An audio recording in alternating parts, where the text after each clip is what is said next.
Welcome to our live show. Hello, hello, hello. It's Jeff from Home Renovision. It's Tuesday, 5 o'clock Eastern Standard Time. How the heck are you? I am so excited about our show tonight because we are going to be taking phone calls live. We haven't done this in a while. The last time we did it, wow, it was back during the Texas floods when you guys got the crazy cold weather and froze all your water pipes. We went live, I think, every day for like a week, trying to help you guys out, mitigate and remediate your situation. So yeah, here we are again. I'm down here in Florida. I'm at the Leesburg property. I'm renovating a double wide trailer, loving it, having a blast. Matt's down actually. He's on vacation. He came down. We just had some golf yesterday. We're going to grab another round in a couple of days. I'm filming a bunch this week. Hello, everyone. Oh, I'm looking at the chat here. Great to see everybody back in the chat. This is awesome. And we are just loving life. Can I just be honest? Like, I'm working hard, blood, sweat, and tears. I only cut myself 3 times last week. That's an all-time record. And we're going to just go to the air and take some calls. I wanted to just talk about the kind of like, rules of engagement for tonight, right? Here's the deal. If you remember, we sent out the phone number, and this is a special phone number. It's only on during when we do live shows, okay? Other than that, it's off. So don't try to call me after the show because it ain't picking up. We sent you the phone number in the community tab on our homepage on YouTube, all right? And all you've got to do is go there, get the number, write it down. It'll be the same number every time we do live shows, and we're going to go take live calls. That's the number you're going to need, okay? So you can just make a note somewhere, and then you'll always have it. If you're not a member, you can join our membership program. All right. And then you can go to the community tab. You'll have access once you've joined. You can get that number. That'll be great. You can call in. You can ask me all your questions. We're not talking religion and politics tonight, though. We are talking home renovations, remodeling, going into business for yourself as a DIYer on the side. What's going on with the housing market? All these types of things that I actually have something worth listening to about. And if you don't want to join the membership and have a burning question and you just need an answer, and you're just joining the live show because I have a question, I need an answer, you can always do a super chat. And Eric is back in Ottawa, and he's going to be able to bump that out on the screen for me. And Matt's here to make sure that I actually answer the darn thing. He's just chilling out, having his dinner in the back corner, and he's watching the feed. All right? So here's the deal. I know. Can't hear me. Well, okay, if you can't hear me, you probably got to turn up your device because I'm pretty sure everything else is going great. Okay, let's not be worried about it. We're going low tech tonight. I'm using a speakerphone, and that's it, baby. I love low tech because it really doesn't fail. You know, the more gadgets you got involved in your mess, the more opportunity you have for destruction. So we're going to keep it nice and simple. There we go. Everybody's chiming in that they're good. And you're all good now, too. I am so glad to hear it. So I don't want to spend too much time rattling on. I don't have a presentation tonight. We're going to go straight to the phone. I've got control of everything with this device. Check this out. Is there anybody, just say in the chat, if you're ready to go and you've got a call and you want to call me and ask a question, just say, yes, I'm raring to go. And then we will open up the phone lines.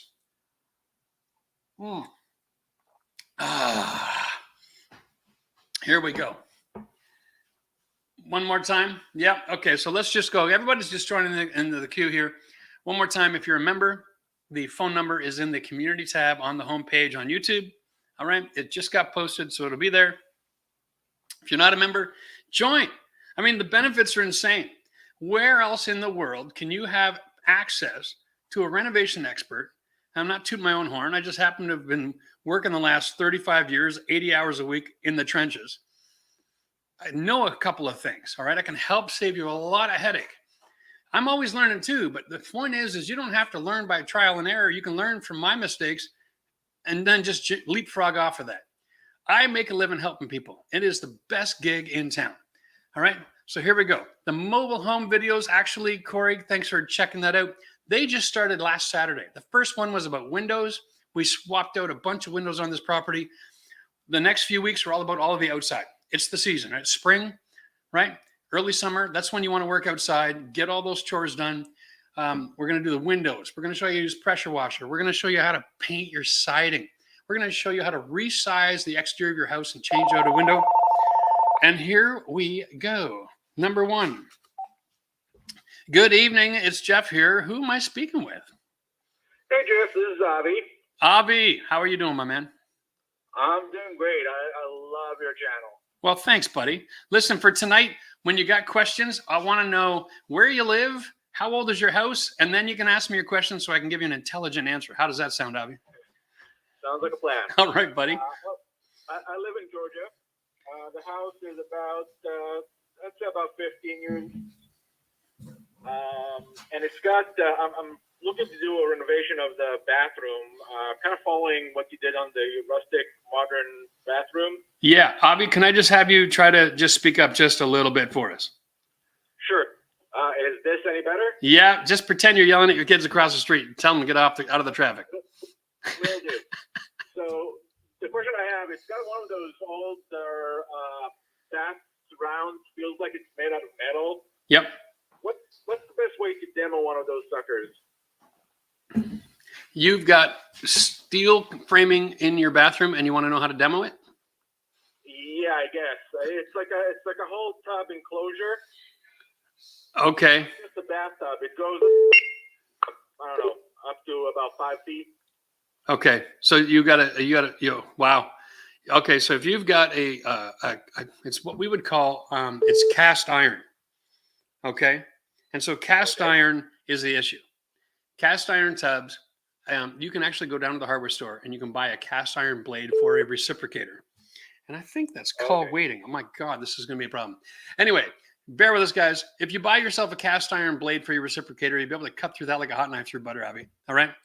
Thanks, buddy. Great. Appreciate the question. Cool. Thank you. You have a great night, man. We're going to take another call now. Thanks, man. Bye-bye. Bye-bye. Wow. Now, that was interesting. We're going to learn some things here tonight, folks. And maybe we'll have to buy a different phone. I think this line has call waiting. I have to cancel that service. Michelle, if you're watching, cancel the call waiting on this phone. Oh, my God. All right. Here we go. Hello, it's Jeff here. Who am I speaking with? Hey, Jeff. This is Will, Shore Aquatics. How you doing? Will, I'm doing well, man. Where are you from, buddy? And from the Pittsburgh, Pennsylvania area. Go Steelers! The house, oh yeah, and the house was built in '91, and I was born in '93, so I suppose it's just a bit older than me. Okay. All right. Well, what can we do for you? It's really to do with a specific house question. It's more of a project-related question. Sure. All right. So I'm hoping you have some tips for this situation. And I'm sure you've seen from my forum post and everything that we have a lot of different projects up on the docket. Yeah. But for the sake of argument, let's just start with the master bathroom. Okay. Trying to find, what is the best way to make sure I have a good checklist of supplies to buy? I'm finding myself a little bit overwhelmed making sure that I have all of the right items ordered and such. Yeah. And I would, hate to have to make, 3-4 different orders and pay for shipping, Lowe's or Home Depot a million times. And if I look at something simple, I guess it's not simple, but it's simple as a shower. Yeah, there's inside corners and outside corners and curbs and drain adapters. And I'm just hoping with all your years you might have some advice to someone who's pretty much new to this, other than just obsessing over it constantly. All right. Awesome, man. Thanks for your question. What I'm going to do is I'm going to answer it, but I'm going to hang up first so we don't have too many more beeps in the meantime. All right? Okay, cool. Cheers. All right, buddy. Thanks. All right. So here will not be answered. Nice. So this is how I'm going to keep my sanity tonight. While Matt's feverishly reading the book about how to get rid of the call waiting scenario, let's answer that question. Bathroom renovations. How do you know if you've ordered everything? The secret here is to know what can you get really quickly versus tomorrow versus what's going to take a week or two. That's not supposed to happen. All right. Well, listen. Hang on one second. Hello, 1 second. I got to answer the last question here. We're having some technical difficulties. I just wanted to finish that master bath question. When you're getting down to it, guys, make a list of all your fixtures, furnishings, and fixtures, okay? Make sure you order all those first. After that, pretty much everything else you're going to need for your bathroom is available at a local store or can be ordered on Amazon, delivered within 24 hours, all right? And if you're interested, yes, you can use the link in all of our videos, and you can help support our channel that way. I'm sorry to make you wait. There we go. Who am I speaking with? Hello? Hello. Hey, Jeff. Hey, my man. How are you doing? Hey, I'm doing pretty well. Good. Kind of weird, watching you, and there's a delay of, I don't know, a half second or so. That's all right, My buddy. name's Peter. I'm calling from St. Louis, Missouri. You're calling from Missouri, and I don't even know your name yet. You're going to have to give that to me. Give what? I need to know your name, my friend. Oh, sorry. Peter. Peter from Missouri. Right on, brother. From Missouri. What's going on? Right, so the house was built in the 60s, Okay. and we bought it out 4 years ago or so. I gutted out the master bathroom, Yes. and it had a shower pan, I guess. Mm-hmm. I was thinking of putting in a bathtub, but now I've gone back to no, I want the shower enclosure. Okay. The question I've got is, do I have to build up a 3 or 4 inch thick concrete foundation for that? Because I want to tile it myself and not use these Home Depot install, prefab. Okay. Yeah. So you don't want to use a fiberglass shower pan. You want to do custom, and so you can put tile on the floor. Correct. Okay. Peter, here's the deal. There are many products on the market for doing shower floors.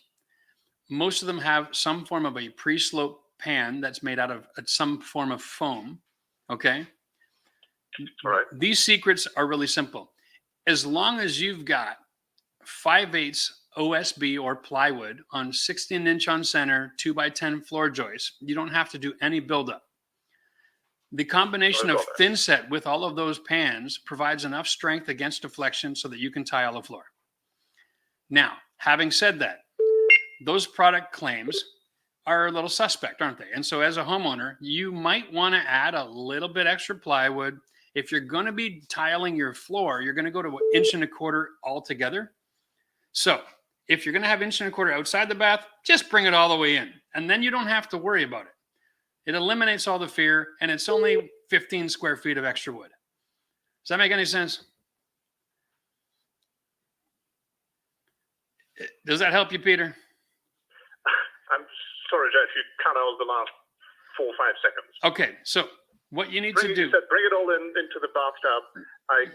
Whatever. The entire floor has 2 layers of the floor grade plywood. Yeah, whatever you're using on your floor for tile, just bring it right into the tub area, and then you can add whatever shower system you want to install on top of that. And you're more than fine. You don't need to add 3 inches of any other material. Got it. All right. Cheers, All right, Peter. appreciate it. Thank you. You're welcome, my man. And Cheers, don't mate. be afraid to ask questions in the forum as you go through your process.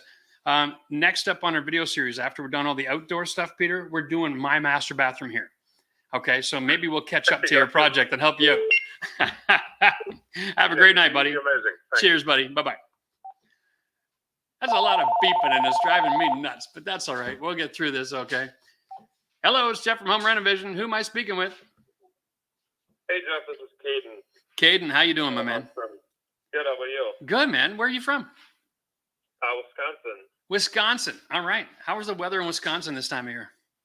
It's actually beautiful right now. It's mid-70s. Oh, Been sunny. yeah, right? That's the kind of thing you can go outside, you can wear a long sleeve and just let the sun warm your face. That's beautiful.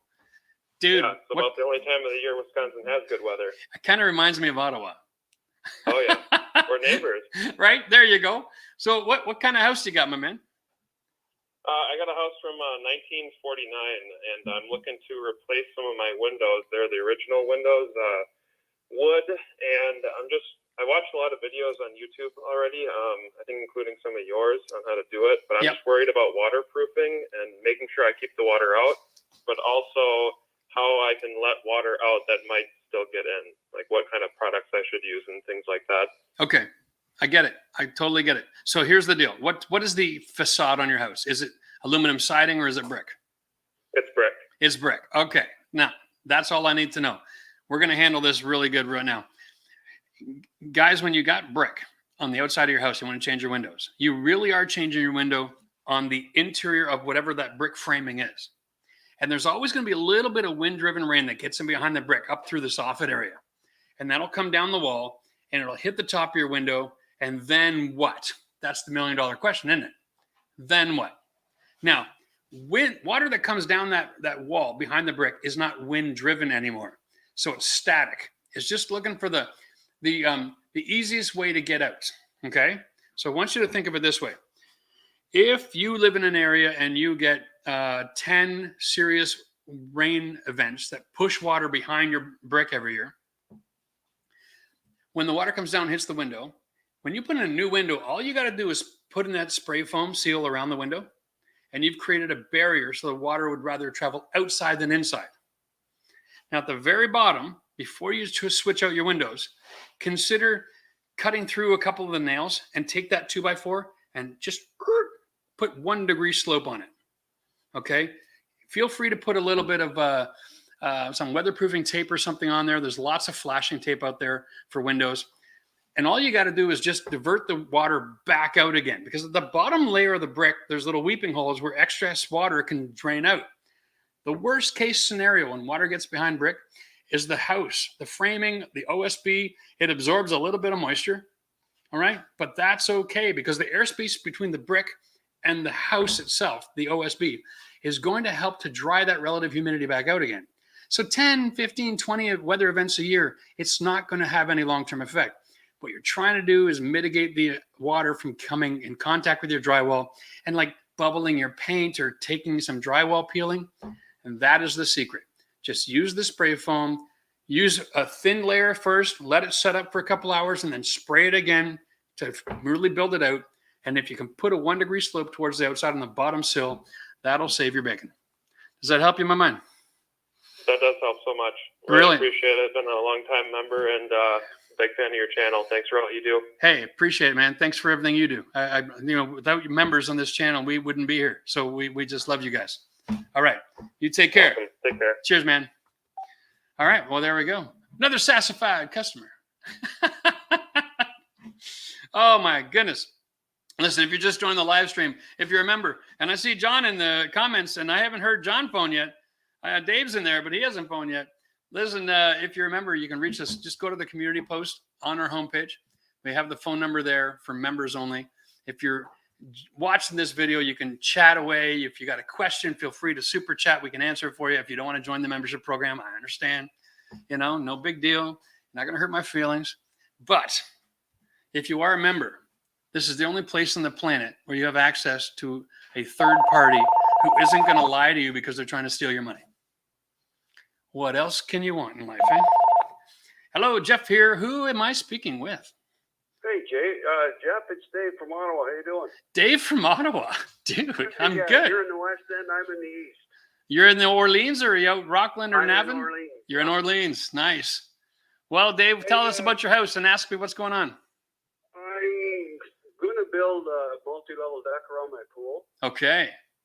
A part of it's going to be ground level. Right. Then I'm going to have about a 4x8 or 4x10. I haven't decided. Yeah. Around the pool. Sure. Because I've watched your videos over and over and over and over. Do I use deck blocks or do I punch holes? You're in Ottawa. You got two choices. Okay. And I've dealt with this before. One of the oldest videos we ever recorded was a multi-level deck around a pool. And yes. And you've seen all that. And that was all ground level, right? We didn't drill any holes. We didn't attach anything to the house. The entire structure was floating. Okay. Now, because it was more than 2 feet tall, it had to have a building permit. Correct. Okay. And so then as a result of that, and because the client wanted some unique things, we had to get a structural engineer involved. But you can build in Ottawa without going below the frost line. As long as you don't attach it to the house. Built with a wheelchair ramp. Exactly. That's the one. Okay, I've watched it 10 times. As long as you don't attach it to the house, okay? Because think of it this way. If you have a house and you have found footings that go below the frost line, when things get cold outside, nothing moves up and down. But if you build a deck outside the house with no footings below the frost line, it'll move up and down as a whole unit. So it'll expand and lift in the wintertime when you're not using it, And then in the spring, everything melts and it'll sit back down. Now, the cool thing is you don't have to use concrete blocks anymore. Camo has a new camo block. It's basically a high durable plastic resin block. It's absolutely amazing. I can't wait to build my next deck and show you guys this product. But feel free to check it out. It's the same guys who make the camo screws. Do you put them below the ground like you do the blocks, or do you put it all on top? All you do is get rid of all your organics. Okay, so dig down through your black dirt. Once you found clay, in Orleans, you're going to have clay. Once you get to your clay, right, you just throw in a little limestone screenings. It's the blue bag at the Home Depot. And then you can level that off, throw on your camo block, and build right on top of that. Okay, that sounds like a plan. All right. That's where my fight is, right? You don't have to drill down. If you want to drill, honestly, in order to satisfy building code in Ottawa, you almost have to excavate 8 feet of your backyard. No, we don't want to do It's just stupid. And so you can go to helical piles. That's another option. All right. Helical piles will get you a foundation footing below the frost line. Okay. All right. Okay. So that's an option. It's good technology. Like, I know what your deck block, what I've watched, it looks real easy. It's no muss, no fuss, and you just do it structurally the way you explain and the way you go. And that was my struggle. Our building code in Ottawa doesn't require us to have hurricane ties or anything like that, because the amount of weather systems that we get that create that kind of stress on the average deck is less frequent in Ottawa. It's just not worth adding to our code. So we're still able to just build whatever we want outside without any worries, no fuss, no muss, right?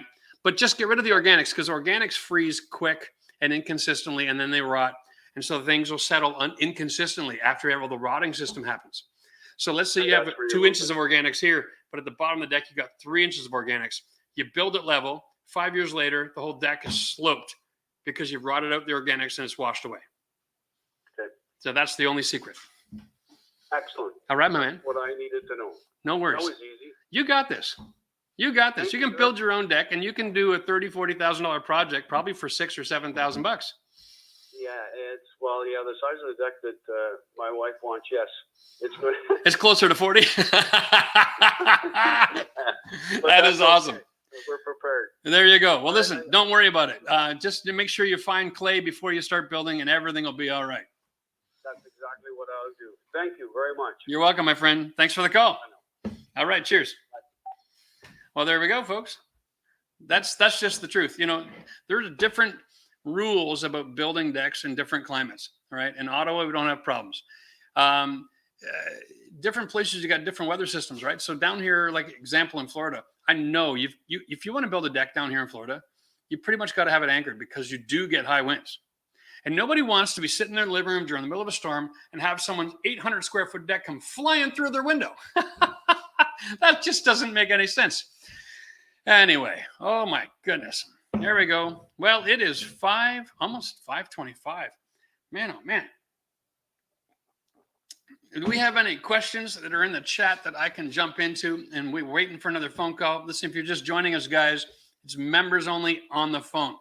Okay. You can go to the community post, get the phone number, and give me a call. This is we haven't done this in like a long time since with the Texas flooding situation. So don't be afraid to call. I'd love to hear from you. And if you aren't a member, consider becoming a member, because we are rolling out new perks all the time. And because we are so committed to helping our members be successful. That's just the way she is. Hello, Jeff's here. Who am I speaking with? Hi, Jeff. It's Mike Elias. Mike Elias. How you doing, Mike? Pretty good. How about you? I'm doing all right, buddy. I'm doing all right. What kind of house you got, and what can we do to help you out? Well, it's my mom's house. It's 1921 in Michigan. Okay. And a few years ago, she had her water heater replaced, and ever since then, her water pressure, her hot water pressure, and flow has been terrible. Is it the pressure or the temperature? Temperature is good. It's the pressure. Okay. And did they change this kind of plumbing supply system? I don't believe so. It's copper pipes running to it, to the old one, and it looks like it's all copper pipes now. So you have changed the hot water tank, and you've got the same size copper line supplying the water? It looks like it. It looks like it. Any chance they used to have a 3/4 supply going to the bathroom and they swapped it out for a 1/2 inch? I don't think so. It's actually every hot water. Okay, so it's all through the house. Yeah. All right. And what's the heat? Is it electric or gas? Gas. All right. So one of the things I want you to do is on every one of these tanks, there is a valve. Have you gone to see if the valve is fully opened? No. Okay. I know it sounds almost silly, but whenever you have a problem, you got to diagnose from the most obvious thing. And if you have a flow problem, the city pressure hasn't changed, your fixtures haven't changed, it's systemic through the house. To me, the only thing that could be wrong if you haven't changed your plumbing is the valve from the hot water tank. They have to close it to do the swap out, and then they should have opened it. And if they only opened it 3/4, it would reduce your water flow by 25%. Okay. Crazy, eh? Now listen, give that a shot. If it doesn't work, hit me up in the comment in the forum. Send me a picture of the new hot water tank installation, and then I can help you diagnose further from there. Okay. Perfect. All right. Thank you very much. Appreciate it. Thanks for the call. That's a great question. Cheers, man. Cheers. All right. Well, there we go. We got people joining membership. That means people are going to be going to community tab and getting the phone number so they can call in and ask a question live. Listen, we do not do this at Home Renovision. We don't organize who's going to call. This is complete random chaos, and I love it, because where else are you going to be able to ask a question and get an answer for free, and a legitimate answer? I'm not trying to sell a renovation contract. Hello, it's Jeff. Who am I on the phone with? Hey, Jeff, this is John in Louisville, Kentucky. John in Louisville, Kentucky. Well, Kentucky's winning the race tonight, my friend. That's 2 guys from Kentucky calling. What kind of house you got, John, and what can I do for you, buddy? I bought a condo impulsively during the pandemic in the first concrete building built in the United States in like 1909. And Okay. Top floor. Yeah. And I am trying to get my head around trying to update the space, because the 2 floors of the building, the 7th and 8th, were actually auctioned off because they were formerly a hotel. Okay. So my space is kind of a barbell and wraps around the elevator shaft, and there's about 9 or 10 other condos on the floor as well. Yes. But some of my space was parceled into storage rooms that can be accessed from the common areas and some handicap baths. Yep. So have worked with the designer to create a floor plan that reintegrates everything. And speaking with contractors, I've gotten numbers that were $60K, and I've gotten numbers that are $265,000, and I don't want to screw up and go with the wrong person and have concerns around, having to make sure that I have the right fire equipment in the space, or the code. I don't want to get myself stuck with the wrong person. I have some handiness myself, but don't also want to bite off something that I end up, striking out to making a Louisville Slugger. I totally got it. Listen, this is a very common scenario for a lot of homeowners, no matter what size project they have going on right now. Let's break this down. What is the total scope of work? Are you looking at flooring, paint? Are you moving walls? Are you doing new electrical? Are you doing new plumbing? Are you doing custom showers? Like what level of work are you looking for? Yes to all of those. Right now, Okay. It's an epoxy floor, but looking to add in walls because there's no walls in the existing space. Okay. But plumbing is run through 2 walls on either side. It's one of those buildings where the plumbing doesn't go down. It has to all go into the wall to go to the common pipe, I guess, that goes vertically through the building. Yep. So there's some nuances there, which probably makes it even harder to find a good plumber that knows how to deal with these things as well. All the toilets, I guess, have to evacuate through the rear. Yes. And are you looking for a GC who has his own electrician and plumber, or are you looking to hire all the trades individually? I am very open at this point. I would, like to go the path that is going to help me learn, and at the same time, not leave me up shit's creek. Do you have friends who are electricians and plumbers? I do. Okay. If you have friends who are electricians and plumbers, then feel free to be your own GC. Okay. Not a bad gig. Now, the secret here is in communication and project management. So when you have somebody giving you quotes from 60 to 200, right? What you want to do is say, okay, Is that an estimate or a quote? And what, I guess, what's the difference? Right now, it's been, sitting down with people to look at the plans after they. What kind of paperwork are they producing? Are they giving you materials purchasing cost, labor cost, or are they just saying, we think the job's roughly around 60? I've had one guy who's given me an actual quote, like you said, where he yes. numbers down. And see, quotes are different than estimates. Estimates aren't even binding. And it just leaves you with nothing but questions, right?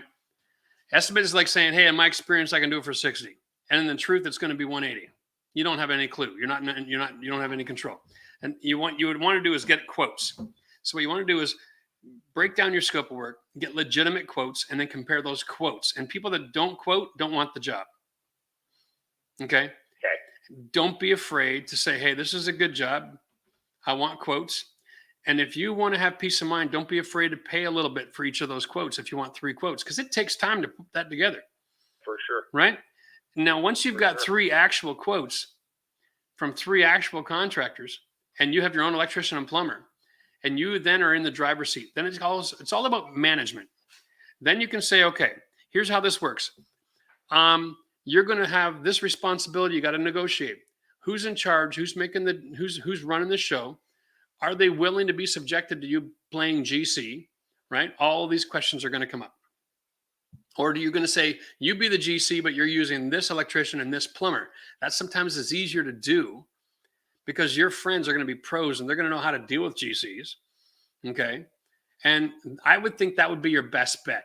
The thing is this, if you're going to do a complete overhaul on a really old condominium, the condo board is also going to get involved. They're going to have a list of rules an arm length long about how to conduct business on that property, right? Have you talked to them about this yet? Yeah, I have. I've already gotten the approval from the building management group. It was an industrial building, so the condos are really only about the last 15, 20 years. Got it. Okay. So as long as they're in the loop and you're using licensed, insured, and registered contractors in your state, you should be okay. It really comes down to managing the responsibility, because whoever's going to run the show ultimately dictates how much money is spent. Are they a good manager or not is a 20 to 30% question on your total cost. And most homeowners end up, how shall I say, co-managing, right? Because they're not there when things are delivered. They're not there when guys show up on the job and don't know what they're doing. And so are you going to be around to co-manage, or is this going to be like a hands-off because I've got things to do with my life? I thankfully work from home. So my plan is right now to be very close by or working, locally to be able to swing in when things happen. That co-management aspect is going to save you a lot of money. Okay, because almost every problem, almost every warranty call, every turn trip, every callback is a result of poor communication, and no one was on site to deal with an issue when it arose. So if you're going to be that guy, you're going to save yourself 20%. So if you're looking at your quotes, the one that's the highest is probably expecting management and maintenance and warranty issues. I would say find the guy that's near that, but about 10 or 15% lower, and then check their references, go visit them on their current site. Okay, make sure that the current customer is happy with what's going on there. And then the fact that you're going to say, I want to use my electrician, my plumber, those guys are going to keep you in the loop as to how this is going on. And you're probably in good position. Now, almost every project of this scope is going to cost you more than what you're going to get return on investment. But that's okay, because what you've done is you've changed your curve of the value of that property to something like this. And so 5 years from now, that's when you're going to start making big money on what you've done. 10 years from now, it's going to be astronomical. So yeah, have fun with it. But that's really the best advice that I got to give. I really appreciate you spending this time with me. Super, super helpful here as well, too. So, awesome, my man. If you got more questions, hit us up in the members forum. Don't be afraid to ask me questions, guys. Listen, I know it sounds crazy, but I have, and I'm going to hang up and I'm going to continue my ramble, okay? Let's do that. All right. And I'm turning the phone off, maybe. I don't have control over the phone. Oh, what the heck? That was bizarre. Hello?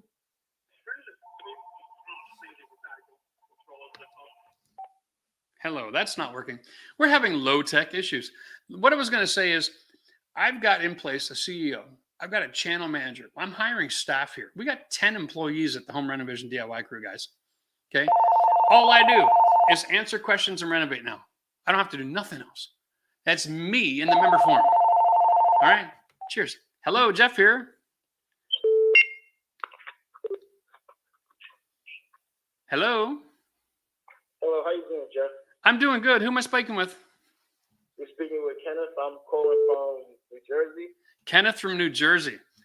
Well, thanks, Kenneth. Tell me, what's the age of your house, and then ask me your question, buddy. Let's see if we can help you out. Okay, well, my house was built 1914 or 15, and I'm having issues with water seeping into the basement. Okay. It's not drastic and it's not bad. I get it's it. Not major, doesn't come in bad.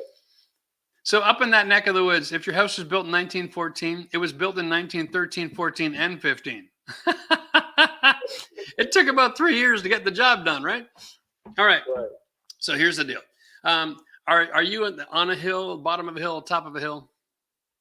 No, it's not. It's pretty much, well, you can say high on the hill. As you go down the block, it starts to steep down. Okay. So water runs away from your house down the hill. So if you're getting water in the basement, what you're looking at is, and if you can see the screen right now, if your ground is like this, okay, water hits the ground and it goes in both directions, towards the house and away from the house. What you want to do is you want to change the grading so water all goes down and away from your house. Okay. Old houses like this have really poor drainage at the foundation level. So anytime you let water near the wall, it just follows the wall right to the bottom. And then the footing and the wall, they're separate. And the water always sneaks in underneath. It's called hydrostatic pressure. And water, it creates 50 pounds of pressure per inch that it stacks up against the wall. So whenever it rains, you're going to have 4 or 5 feet of water stacked up. You got 300, 400, 500 PSI. It's like someone standing there with a pressure washer right at the foundation where the wall meets the footing and spraying water. Someone's going to get in. So what you want to do is you want to fix your grading around the house. And if you can't fix the grading because it's too flat, then trench out areas in the dirt around the house, put in geotextile, put in a 3-inch drain system that's got holes and a sock on it. It's called weeping tile. Cover it with really pretty white stone. And so whenever it rains, at least all of that water is gathered and pushed away from the home. Okay. And if you can do that, you should be able to eliminate the problem of water coming into your basement on a regular basis. Okay. And if you can't do that, because are you all concrete, all asphalt? What's the deal? Okay. Does that help? Follow up with me. Talk to me, Ben. All right, my next step should be what exactly? Because it's not bad, but it comes in. Okay, so if it's not bad, are you getting water pooling on the floor, or are you just seeing wet marks on your foundation wall? Yes. No, I'm seeing wet marks on the floor in the basement. Okay. Not a finished floor. And so you're thinking, are you looking to hopefully finish that basement? Yes. Okay. That's pretty much the holdup why I'm not. There you go. So if once you solve your water problem, you can finish your basement. Are you getting actual puddles or just wet concrete? Wet concrete. Ah, so you don't have a water problem. You've got a moisture problem. There's a difference, okay?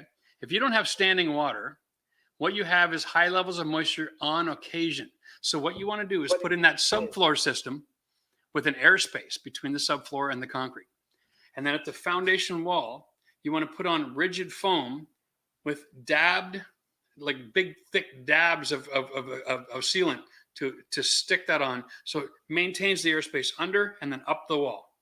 And then whenever that water comes in and absorbs into your masonry products, it'll dry into that airspace. And then the building itself will suck it up and then release it back in the atmosphere. And it's a complete cycle. Okay. And so you can actually protect your home. It can get wet and then it'll dry out. No different than having a shower. Okay. So you can build your basement like as if you had a shower and then just air dried. Okay. Okay. But the reason why I think it's water because it's not a lot of water, but when it comes in, it's wet. That's why I say I don't think it's not. That's why I say it's not bad. but when it does rain, like it was a Storm Ida, I think it was. Yeah. When that storm happened, it was a carpet down there. The carpet was wet. It wasn't puddles of water Right. in the basement, but it was enough to wet the carpet, to soak the carpet. Okay, so what I'm going to tell you is this. If you put in a subfloor system that has an airspace, and that airspace continues up the wall, and I've got videos on how to do this, okay? Okay. Whenever you get a storm that has a name attached to it, and it makes things wet, that system would protect you to that degree of water damage. Okay. I'm telling you right now, you are probably safe to go put in a subfloor system, rigid foam on the outside with an airspace. And as long as you've got that continuing airspace, your building will just breathe like a set of lungs and take care of that, no problem. Okay. All right? I know it sounds crazy, but it works. You can protect your investment of your renovation as long as you have an airspace between your foundation and the interior walls. Okay. All right? Yeah, man. Don't be so worried about it. It's not that tricky. Listen, you would be surprised if you were to get 5 gallons of water and pour it on your floor, okay, and wake up the next morning, it's gone. Yeah. Yeah, because what happens with the water? it's called relative. It's called relative humidity, and water. It says one of the properties of water is this. I'm really wet here and it's dry over there. Let's go there. Okay. And so the whole room soaks up the water, and then the whole house soaks up the water, and then the earth sucks up the water out of your house. So all you got to do is protect yourself during the event of water so that it doesn't affect your building materials. That's what a subfloor system does. Gotcha. All right. Gotta love science, buddy. Yeah, man. Cheers, my friend. Thanks a lot, man. Cheers, my friend. Enjoy your renovation. Yep. All right, man. Bye-bye. There we go. Hopefully that helps people, because water events are exactly that. They're one-offs, okay? Nobody ever died taking a shower. You get dry. So if you build so you can get wet and then dry, you're going to be just fine. That's how that works. All right, let's take a look at the chat here. Yeah. John's in St. Louis. He has fans and dehumidifiers. Water table's too high. I get it. But listen, whenever we're dealing with water management, guys, it's all about that management. Relative humidity comes and goes. It ebbs and flows, right? We're going to be okay. Now, listen, if you're just joining the show, guys, we're talking to members on the phone. If you're not a member, you should be one, because where else you're going to get this kind of information? No one's paying me to take these calls. Let me tell you. All right, here we go. Hello, Jeff here. Who's on the line? Zach, how are you doing? I'm good, dude. How are you? Oh, moving about 8 yards of dirt by hand. I'm fantastic. 8 yards of dirt by hand. Well, that is some blood, sweat, and tears, my friend. So how old is your house, and what can we help with you? It's an 05, and I'm having to... Wait. 1905 or 2005? 2005. All right. That helps a lot. Thanks. Yeah, big spread there. So I'm having to repair some wall and ceiling, and everything is a plaster sand swirl texture. Okay. Which seems to be everyone around here doesn't do that anymore, or doesn't want to do that. Yeah, that's actually a really dying art. That's not a lot of guys in the trades that are still doing, swirl ceilings. Yeah, so my entire house is in this pattern, so I got to learn how to do it. I got all the product finally, but not a lot of advice on how to tackle this without. They say you got 30 minutes to work with it, and it's rock solid, so don't mess up.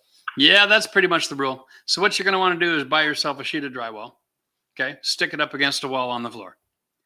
Mix up a batch of your product. Do you have a sea sponge? I have I'm thinking it's more closer to like a tile sponge. Like a grout sponge? Yeah. Okay, don't do that.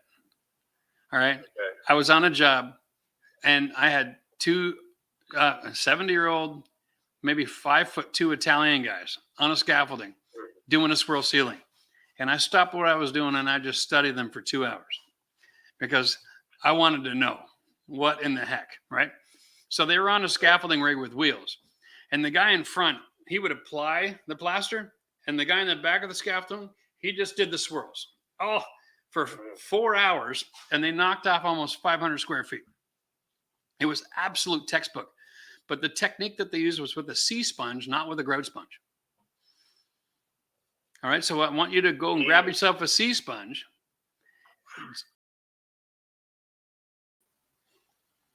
Well, Mother Nature just happened. Looks like we lost internet for a few seconds. There's a storm in the neighborhood somewhere that just blew the living tar out of our feed, and now we're back. So here we are. Sorry for all of that, everybody. If you're trying to get through in our live chat, we are back in business. That was really strange, but these things happen. This is what live TV is live. You don't get to record it. You don't get to edit it. You just have to take the punches as it comes. Matt, can you pull up the YouTube live chat for me? And let's do that. Now, listen, if you're just joining us, or if you went, what the heck just happened, Jeff? Yep, that's right. Everything just went screwy. We're back in business. If you got a question, check your members community post, okay, on the homepage, and you can call in. The phone, I have no idea if it's working or not. We're going to find out. Looks like it might be. Have fun. We're going to take another call here. Hello, Jeff here. Who's this? Hey, Jeff, Mike from Pennsylvania. How you doing? Mike from Pennsylvania. I'm awesome, Mike. How are you, buddy? Good. Just joined you. We were upstairs watching, me and the kids. I went downstairs. They have no idea I joined and called you, so it's going to freak them out when they see me pop on the TV upstairs. That's right, kids. It's your dad on the phone. That's awesome. Well, listen, sorry about that little glitch there, but oh, no problem. The good news is because we're using StreamYard, I was kicked out of the feed, but the feed didn't stop. So that is awesome. All right, dude, talk to me. What's the age of your house and what can I help you with? Okay. The house will be 1 year old in about a year and a half. So after watching you, kind of got the, I'm doing everything myself. I'm a newbie, but I designed the house, but then I sent my design off to architects to get them to actually do the engineering, the structural and the MEPs and everything. There we go. Okay. So next week I'm digging out the hole and I hope you're using some heavy equipment, not a shovel. Not a shovel this time. All right, but man, that's good to hear. So what's the question you got? It sounds like you got yourself a whole lot of organization and code compliant issues and yeah. Where are you? I should have my permit next week. Okay.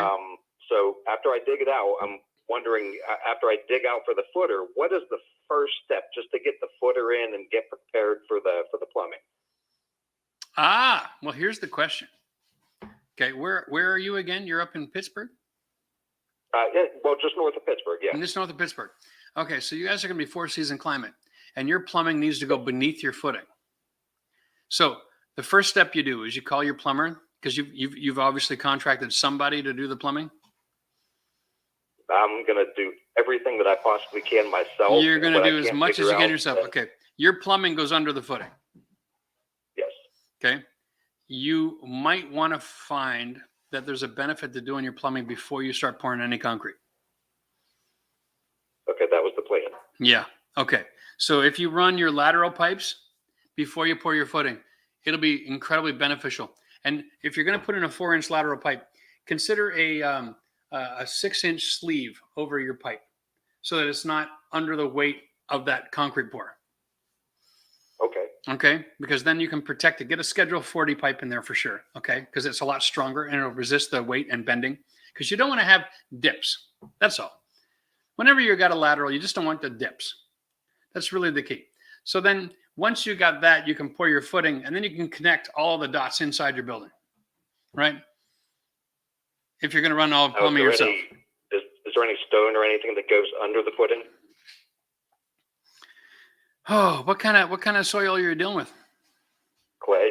Okay, then yeah, you want to definitely have some stone. A little drainage ain't gonna hurt. Okay.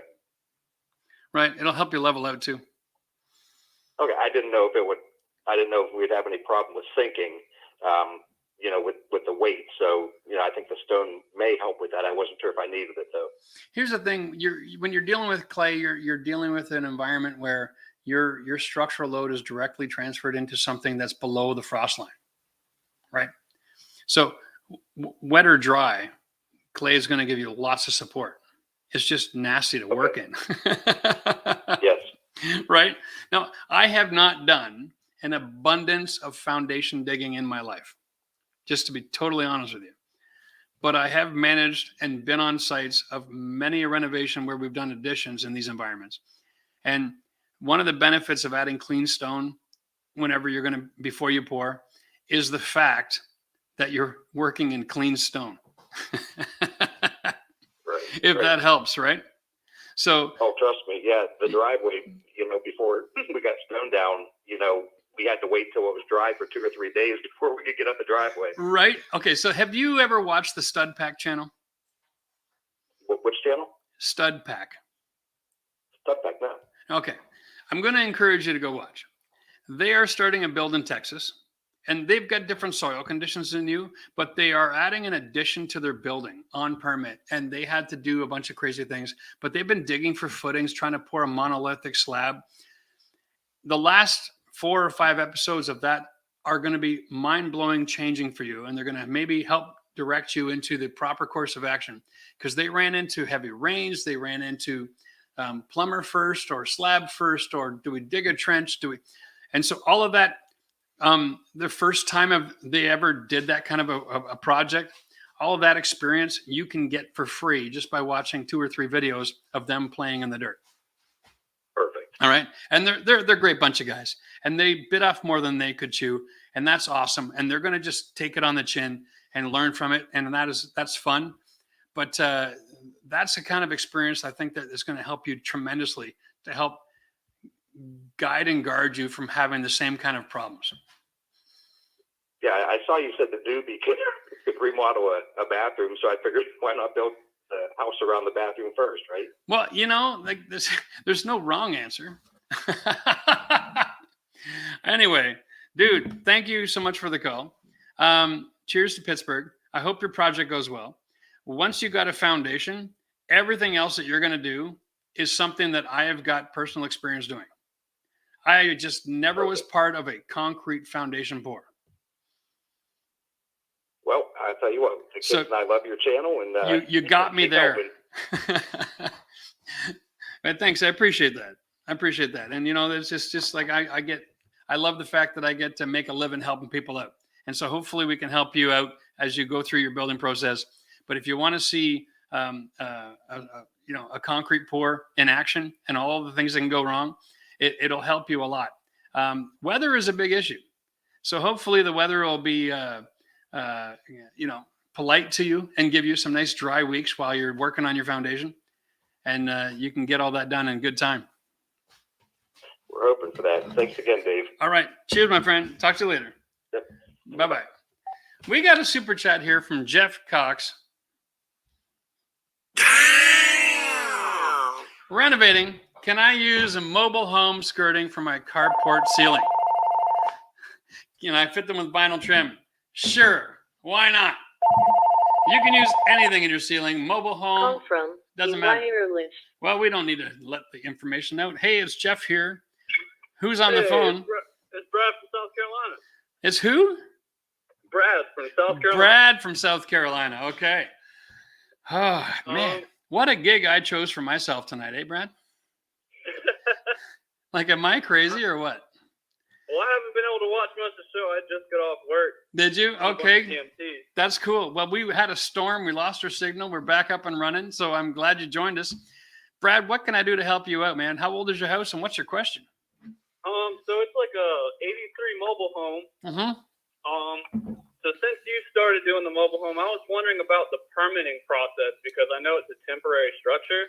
Yeah, living in the gray. On rewiring the house and putting in a new panel and putting new pipes through it. Okay. So I was wondering about the permit. Do I need permits?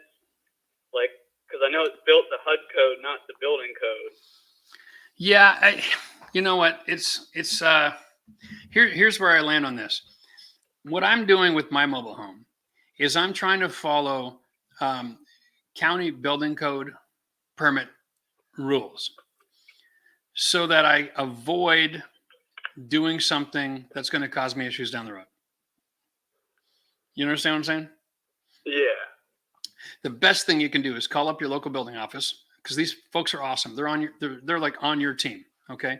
And you can say, here's the house, here's the situation. Here's what I want to do. Do I need a permit for this, and this? And they will talk you through the process, because every state is different. See, And my county is in the middle of nowhere, and I know they. you probably have very few rules then. Well, they're actually very strict. They're like Really? pretty much any size deck you have to build a permit, no matter the size, any size shed. Okay, so if you paint the house, you have to permit. So here's the deal. Because of the house versus the HUD rules, they might have a different opinion if you tell them it's a mobile home. Okay. Okay. I don't know. I do know this. Every place that has building has got different rules. Every county is different. They make their own rules. They've got the people that are elected. They follow international building code, no building code. It's all over the map. And so the right answer to what can you do is call and find out, right? Like, that is, at the end of the day, that's all we can do, is call and find out. Do not give them your address. Yeah. Because if you don't like their answer and you want to go full Rambo, I'm not going to say it's a great idea, but there's a lot of people who don't ever get a permit. Let me just say that. Oh, I know. I will tell you right now, we don't do a lot of permits. 90% of people that rent apartments and houses to people do not do permitted work. And those are the ones with the greatest liability. That blows my mind, but that's just a fact. So if you're not going to get a permit, you're going to have to roll the dice when it comes time to sell. And that's your business. I mean, maybe we'll get back to a place like it was a couple of years ago where people are bidding cash for a property and they don't give a rip. And it's like, there are no conditions on the sale. That's perfect for a guy who renovated without a permit.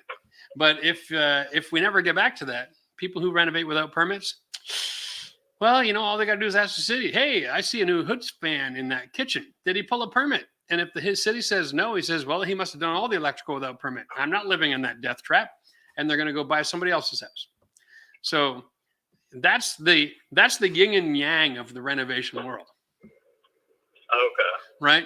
So you got to make that decision for yourself. Now, regardless of what decision you make, if you can watch your videos and learn how to do it.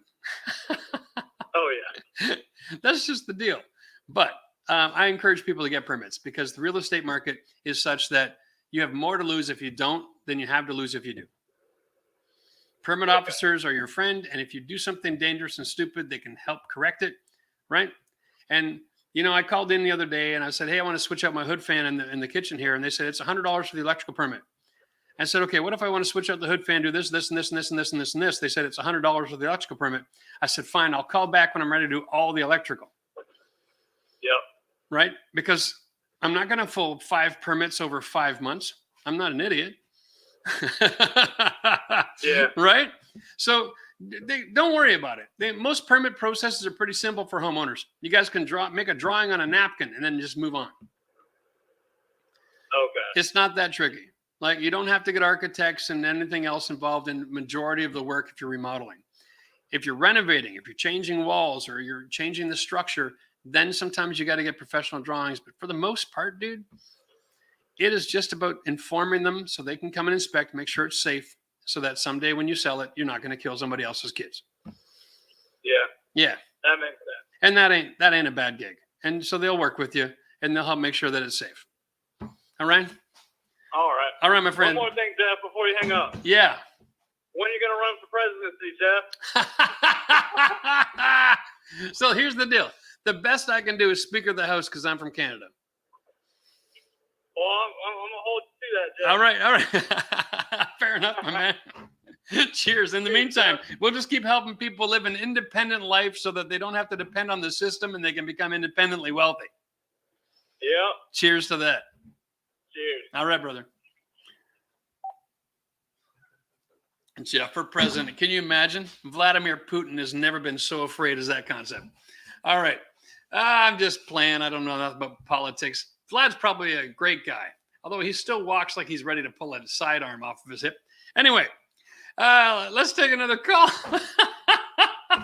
Listen, we are 1 hour and 3 minutes into a 1 hour show. So if this phone doesn't ring off the hook in the next couple of seconds, we're probably going to wrap it up. And speak of the devil, here we go. Let's see who's on the line. This is like Christmas. Hello, Jeff here. Who's this? Hey, Jeff, it's Steve. Steve. How you doing, Steve?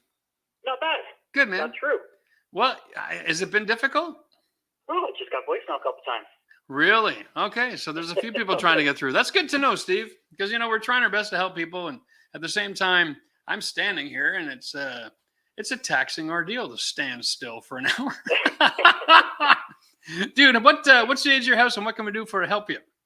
So, Jeff, I want to say thank you. I've probably been watching you since the beginning, watching your home renovations, your little tip. You're basically, I'm 44 years old, but you're like my dad. I'm like working beside my dad.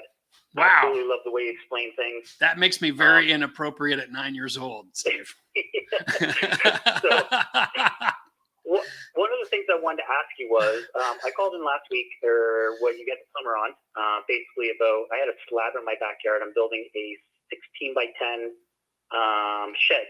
Yes. Beside my house. That's a good size shed. Did you get a permit for that? I don't need a permit. We're allowed 161 square feet, which is 15 square meters. Okay. Here in Waterloo, Ontario. So okay. It's within below the permit level. Below the permit level, and you've got enough property that you're below the percentage of space used on your property, and then you're all good. Exactly. All right. Well, then there you go. Well, congratulations.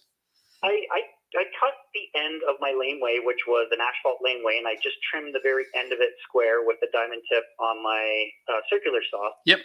Curious to know, when I'm pouring this concrete, is there anything I need to do to help bond to that asphalt, or is there anything I should do to make sure when I'm, because basically it's the edge of my one form, that's the height of my concrete. Dude, I'm going to tell you right now, you're maybe about an inch above my ground. Your timing is impeccable. So on Saturday, we have a video coming out. Is it this Saturday? The concrete video, Matt? He doesn't even know. I think we have, I poured a little extension to my front entrance on the trailer here. And basically it's because you get out of your car and you're stepping in the dirt to then get on a concrete patio to walk up the stairs. Yeah. So I fixed that. Now here's the thing. You're in Waterloo. That's Ontario, people. That's Canada. And that means expansion and contraction to the nth degree. Yep. The local building store will sell you a piece of 1/2 inch by 3.5 inch by probably 5 or 6 feet long expansion joints for concrete. Okay. And what it is, it's a fibrous board that's built with a bunch of air. And so when you go through 4 seasons, you get expansion and contraction seasons. And so now your concrete and asphalt can interact with each other with that expansion joint in there and then not buckle and break. Okay. So that's what you want. You don't want to go concrete right to your asphalt. Okay. You want to have that expansion joint in there. Okay. And it's something that can be compressed and then it'll relax again when it's time. It's brilliant. Perfect. All right. And that's the answer to the question, because if you try to make things too perfect, Mother Nature is going to kick your butt in a 4-season climate. And that's what I'm trying to make sure I'm doing it as best I can. It's probably like, I think I watched your video where you created this shed pad with the ready mix truck. Yes. We have that same type of company here. Basically, I tell them up approximately, they go, just give us approximate number. We don't care. We'll mix it exactly as you need on site, which is very nice. Absolutely amazing. It really is helpful, right? So then you're going to frame 3 sides, and across your asphalt, you're going to put in that expansion joint. Perfect. Okay. And then you're going to be good to go. Pouring the concrete, or mud as they call it, on Friday at 2:00. So we'll see how it goes. Lovely timing. Great call. Appreciate you, buddy. All right. Good luck with your project, dude. Cheers. Thank you. Bye. All right. Bye-bye. That is awesome. Man, this is fun. I could get addicted to doing this. This is awesome, eh? All right. Well, listen, generally speaking, on Tuesday, our live show, we'd like to go for about an hour. And we're at an hour 8. So if there's anybody like Steve who's been having a hard time getting through, now's the time to call. I'm talking 5 seconds late, so don't be polite. And if we're all done, that is great. I'm glad to help everybody. cheers. This has been an amazing experience. I think we're going to have to do the live phone-in show again. All right. Now, listen, if you have friends and family who are thinking about renovating or looking for help, you can actually gift a membership to them. Okay. So if you're not sure how to do that, send us a message and we can show you how to do all that technical jazz. It's all good. I've had an absolute blast hanging out with you tonight. You know, Matt, if there's any chance that we could pull up the live chat on my screen for me, that would be great because I'm still in StreamYard. Here we go. There's the live chat. Okay. Yes. People want to know what concrete company you're using, Steve, right? Because I'll tell you that mixing on site, that is the best way to do anything. Guys, you are awesome. Thank you so much for supporting our channel. And there's Steve right there. Love that. Steve, I've seen you in the comments and the questions for the last couple of years. It's awesome. Appreciate all your support. We do not have a lot of sponsors for our videos because I don't like to waste 2 minutes of time giving people commercials. We have you, our members, and that's it. And you are our bread and butter. If we don't have a membership, we don't have an existence. So I'm happy to help you guys. I make a living helping for free. I think it's awesome. Thank you so much for your support. You help us to build our team. This is amazing. We're going to do live phone in more often because I had so much fun. This was really killer. Chocolate, happy birthday, darling. This was your birthday? Oh, this is awesome. Somebody write that down. We're going to have to preemptive strike Chocolate for next year. Thank you so much for joining us. Okay, listen, here's the deal. We have another live show coming up on Sunday. Yeah, it's called Live Working with Jeff. We're trying something brand new. We're going to do a live show right here at the Double Wide Trailer while I'm renovating. I'm going to be working all day long. And if you want to get in on that action and join us, we're going to have some breaks. We're going to answer some questions, but we're going to just hang out and show you what it's like to renovate in real time and how much you can do as an individual in your house. Hopefully, we're going to find that empowering or relaxing, or you just like the ASMR of Jeff working. But the point is this bald head is going to be working all day long in a live stream, and we're going to take some questions and help you guys out there. That'll be amazing. So make sure you join us. Do we have a time on that? I haven't decided. So pay attention to the community post, check in with the homepage on the channel, find out what's going on Sunday as we work out the bugs. There's a lot of things happening here in the last minute. It's going to be awesome. We're going to be a few hours in that live stream. So there's lots of time for everybody who's on YouTube on a Sunday afternoon to ask their questions and get an answer. And hopefully, we can get some work done while we're at it. All right. Cheers to next time. And remember, you are the most important contractor that you've ever met. All right? You can do it, and we can help. We'll see you in the next one.